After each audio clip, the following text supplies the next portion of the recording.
Hey, what is up YouTube? It is Dad Halfbreed here, coming back to you with another video, and it's that time. It's that time. I'm not a big fan of it, but the set release is out. You know, the new set is out, Extra Booster is out, just came out on Friday, and the meta game is changing, but not as much as you might think, so that means it's tier list time. I'm not a big fan of tier lists just because I think tier lists for the most part don't matter unless you're like trying to enter a like treasure cup or large event, right? You should play whatever deck is fun to you, and I feel like too many people take tier lists too seriously. But there is a bunch of regionals coming up, and there is a bunch of treasure cups coming up, so if you're playing in those, I figured here's a tier list that explains it as easy as I can for the people in those events so that they can enter those events with the correct expectations, right? So at the top, we got the big offender. I mean, what can I say other than this card should be banned already? I don't understand why it isn't. It's still legal for another 40, 50 days. If you want to win the tournament, you should probably play Sakazuki. Like, I don't have anything else other to say other than the chance that Sakazuki is going to win the tournament is very, very, very high. And if it doesn't win, it's probably going to be at least 3 or 4 decks at the top 8, right? But hey, man, Bandai said it should stay legal, and so it's still legal. This is not on me, all right? But after that, we have the decks that I think can top 8 the event or that can win the whole tournament. And I think the 3 decks that where you have the highest chance of like top 8ing, getting a serial, or winning the event is either Moria, Red Purple Law, or Enel, right? Now, a lot of these decks we've already seen, of course. You know, I don't know. Do you guys need me to show you what a Sakazuki deck looks like? They all kind of look the same, right? HQ, double bottom deck, Houndblaze, Gecko Moria, the most broken card ever, brand new Hina, Rebecca, Sabo, Virgo, Kuzan. You've seen all this a million times before, right? And then Moria, it's the same thing, minus the blue bottom decking cards, right? We got Moria, Sabo, Kuzan, Borsalino, Tsuru, Brano, you know, Great Eruption, Ice Age. Woo! All fine stuff. Of course, the red purple law decks are starting to pick up now. You've been seeing a lot more of them, especially since Extra Booster comes out. Let me see if I can pull one up. Right? This deck is really strong with Raise Max. Shiraya is a really, really tough to deal with blocker. Kid Killer, if you saw my top 10 cards review, Kid Killer is insane. It's insane. It's definitely one of the cards that is rocketing this deck to the top of the tier list. And of course, Reiju to make sure you never run out of cards. You got Queen as well. So this deck is really good at pumping out bodies really fast, aggro rush attacks. You still have a good amount of removal with cards like Chopper and Raise Max and Fire Fist. And you got Disruption with Law and Mr. 2 to help ramp and be a really nice attacker as well. So this deck, it takes some learning. You got to play some games with it. But it is very, very good. And it will continue to be very, very good after the ban list. So a lot of people are going to be picking it up. A lot of people are going to be playing it. Expect to see this deck a lot on the top tables after Extra Booster comes out. Now, the other top tier list here that is a little bit of my personal opinion and might be a little bit controversial, and that's Enel. And Enel gets a lot from Extra Booster as well. But also, most importantly, from ST13 right before it, right? You get Flambe, which is a really, really big deal against the black decks that try and starve you sometimes against Sakazuki. Rush Ace is very huge as well. But I think one of the big things about Enel that helps it a lot is when you're playing against Enel, you're never exactly going to be sure what you're playing against and what exactly your opponent has in their deck. Is my opponent playing the 6/8?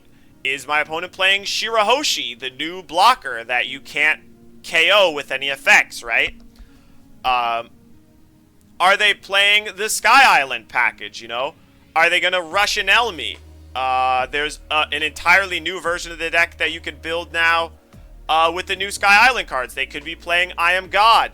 They could be playing Rygo. How many events do they have? Do they have Rushanel, right? So the unpredictability of this deck, of course, helps a lot. And just in general, if your opponent messes up, you can win. If you get lucky, you can win. If you sequence your life and your gain life cards properly, you know, your Yamatos and your Katakuris and your Linlins, and you just draw enough of them and you play the game well, you can win. I think this deck is a little bit of a dark horse, but I think Extra Booster helps it a lot. And like, don't even get me started on what the deck looks like when OPO 7 comes out. It's going to be even better. You guys don't even want to know. All right, but look out for Enel. Make sure you know how to play properly against Enel. And, you know, beware. This deck will be a menace in the upcoming seasons, so get used to seeing a lot more of it. Under that, I have the Ken Top 16. So if you're looking to Top 16 a tournament, I think these decks are good as well. Now, a lot of people might think, like, oh, you have Katakuri in the Ken Top 16 section. Don't you think you should swap those? No.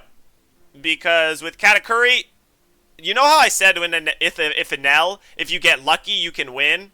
If you play good, you can win? If your opponent misplays, you can win?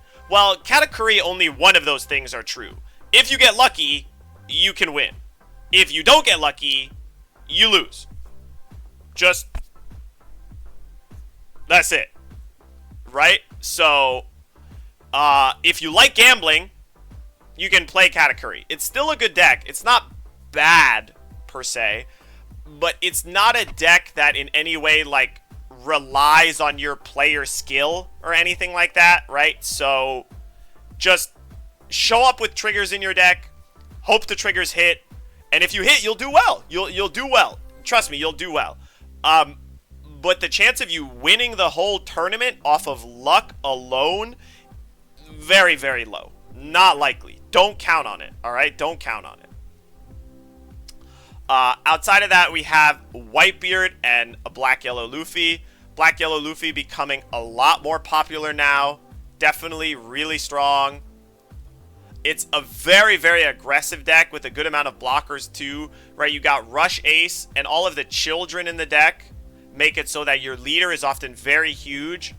But this is one of the decks where I see people throw their game more often than any other deck. If you don't know how to play the Black-Yellow Luffy deck, you will lose. The deck will feel like it sucks. You have to know what you are doing. You have to know what you are doing, all right? So, what do I mean by that? Don't turbo to 0. You do not have to go to 0 every turn with this deck. Relax. Chill. Take some damage. Build up your graveyard. Clear your opponent's board, all right? Build up a hand size. And then once you have setup, then you can kill them. And it's up to your opponent to have big enough numbers to even attack your leader, all right? This deck is very strong, but you have to know what to do. And it is very easy for you to mess up and just throw your entire game into the toiler, and then you might as well concede, all right? So keep that in mind. Strong. You have to be paying attention. You have to know what your game plan is. And then the last one in the Ken Top 16 is Whitebeard, who has been strong, will be strong. It's just an aggro deck with a 6k leader. You just attack, attack, attack, attack, attack, attack. And you pray you don't play against Pudding. That's all I can say. Pray you don't see any blue decks. Pray nobody plays Pudding against you. And you should be fine. You know, just play rush characters, attack them, play Ninebeard, yada, yada, yada. You know how Whitebeard works. Okay. Now, in this next tier, we have the Ken Top 32. So you can get yourself some prize cards. You can get yourself a pretty thing, you know. You're not likely to win the tournament, but these are like the 7-3 decks, you know? These are like the decks where you can go 7-3, and occasionally you can go 8-2, you know what I mean? Everything above this, right, these 7 decks are, I think, the, like, 9-1 decks. If you play any of these 7 decks, I think you have a good chance of like going 9-1. Not a good chance, but you have a chance of going 9-1. Your chance of going 9-1 with these decks is a lot lower. A lot lower for sure. Thank you. But they're all still good, right? Nami, if you know what you're doing and if you get lucky, you can win. You just mill yourself out, you hit enough triggers. If people are not being aggressive enough, you'll be fine. But you'll struggle a lot against Red Purple Law and Whitebeard, of course. But there's other decks that you can do fine against. Probably fine against Luffy and fine against the yellow decks and stuff like that. Now, this is a little bit of my personal deck and my personal bias, but I think Eustace Kid is really good in Extra Booster deck, alright? Like, I know I said it before in my top 10 video, and I'm biased, but this Cavendish card is disgusting. Alright? It is evil. It is vile. If this card lives, the game is over. Alright? If this card lives, the game is over. And right now, since we don't have access to 07 Bonnie, Eustace Kid is the best user of Cavendish. Right? And you can still play all the really good green cards. This card's still good, by the way. 8-drop Captain Kid, still good. Good in set 1, good in set 2, you know, still good. There's a lot of people who will have forgotten about this card, and they'll just lose to it on the spot. So, remember this card, you know, build around it, and this card plus Cavendish goes insane. You can, you know, check my stream VODs. There's a bunch of games where, like, I play Kid, and I just do easy ABC. I play a Searcher, I play a Blocker, I play a Cavendish, I play an 8-drop Kid, and the game is over. That was it. I did it. I played Cavendish. Cavendish didn't die. I played my 8-drop Kid. I untapped 2 Dawn with Cavendish to activate my 8-drop Kid right away, and that was it. They were just never coming back. So keep an eye out for this deck. Keep an eye out for this card in specifically, Cavendish. It's disgusting. And, you know, have some fun with some green cards. They're coming back. Yamato's the same as Enel, where there's a lot of different versions, and you never know exactly what you're going to play. But Yamato's just way more fragile, right? You got a 4-life leader. You got a bunch of triggers that you have to discard cards for. So you run out of cards really fast. And if the opponent has either, you know, enough aggression or enough removal, you're just going to die. So the deck is fine, but risky and fragile. It's a little bit more of a glass cannon deck, so get used to that. Perona has gained a lot as well. It's starting to get better as well. Sorry, and Perona mainly benefits from Red Purple Law becoming so much more popular. Because if Red Purple Law starts popping up everywhere, then Perona starts getting a lot better, right? Like, just having access to Ryuma and stuff like that is really solid. Right, this deck will still always be good. Just having access to 4 Ryuma, being able to bring back Ryuma with Gecko Moria. You have Brook to get rid of stuff that's hard to get rid of, and 10-drop Doflamingo to tie it all up at the end. And you even have X-Drake as well if you want. You could play Ryuma and X-Drake, right? So, Perona, you're going to struggle against the black decks, but you're going to do pretty decent against Red Purple Law and pretty decent against the yellow decks. Uta, of course, a huge beneficiary of getting a second 2K. There's the Film 2K that you can play, as well as the Film Blueno blocker. Another, like, huge beneficiary of, just, this 8-drop card is getting better and better, man. 8-drop Kid is getting better and better as time goes on, and, there's less and less ways to kill it, and more ways to protect it. Yeah, this deck is straightforward. You're going to have a million bajillion cards in hand because of Uta and Nami and all of your new Genesis and stuff. But you're still a little weak against the black decks, and you're relying heavily on I'm Invincible, the restand to finish. And that's why I've been feeling like Kid is a little bit better right now than Uta because, you know, I'm Invincible is like your best card in the Uta deck sometimes to help finish, and you know, Kid just has I'm Invincible stapled attached to it. But it's still a fine deck. Outside of that, we got Red Yellow Sabo, a fine aggressive deck, but it's also kind of flimsy. You can extend the game, but it really struggles against the bottom decking of Sokka. Red Green Law is another Cavendish deck, right? Like, it helps a lot that you get access to Cavendish. There's a combination of Cavendish plus Restand Law, which is pretty huge. And Red Green Law also gets this nice little Shambles card, which is pretty neat. Lets you return one character to your hand and put a character with a different color down.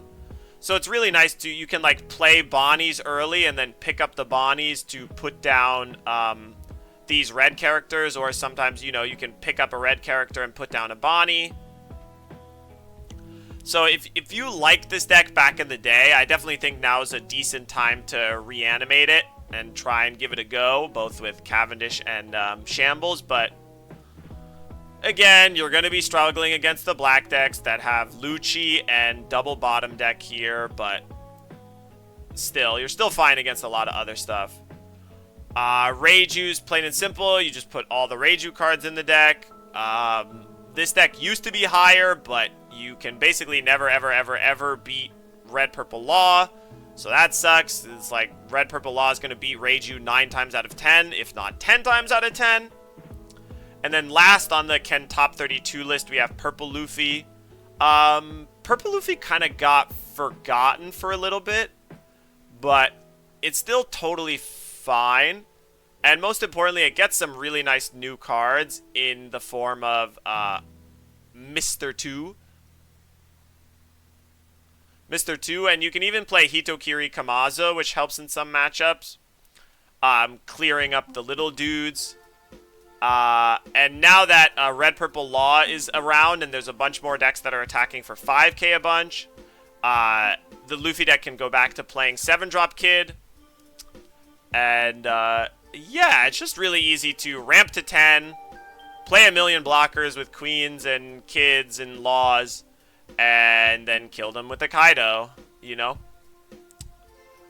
Outside of that, I'm not going to go over every deck in the other tier lists, in the other tiers, but, you know, we have this You Can Win Locals tier, which has a bunch of stuff that's, like, not great, but not bad either, right?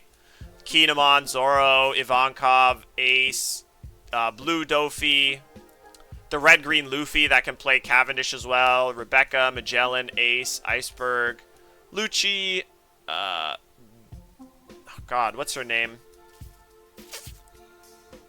There's so many B's. I know her name starts with B. There's Bonnie, Baby 5, Bello Betty. Thank you. Jesus. Bello Betty. Red Purple Luffy's not bad either with the new Mr. 2. Yellow Purple Croc, Queen, Arlong, Kairos, Odin, Hannibal.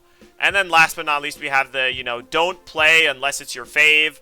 All these decks are kind of like, unless this leader or character is your favorite character in the show, it's just, like, don't bother, kind of, you know. Definitely don't bring any of these decks to, like, a Treasure Cup or a Regional, because you will probably go 0-4 drop. Yeah, man. That's kind of the Extra Booster tier list. That's where we're at right now. Everything's going to change once Sakazuki gets banned and OP07 comes out. If you want to, you know, check out the tier list in detail, I'll have it in my Discord. Check out the stream always. We're always streaming at twitch.tv/thathalfbreed. Usually at least 4 days a week, often 5. And yeah, let me know.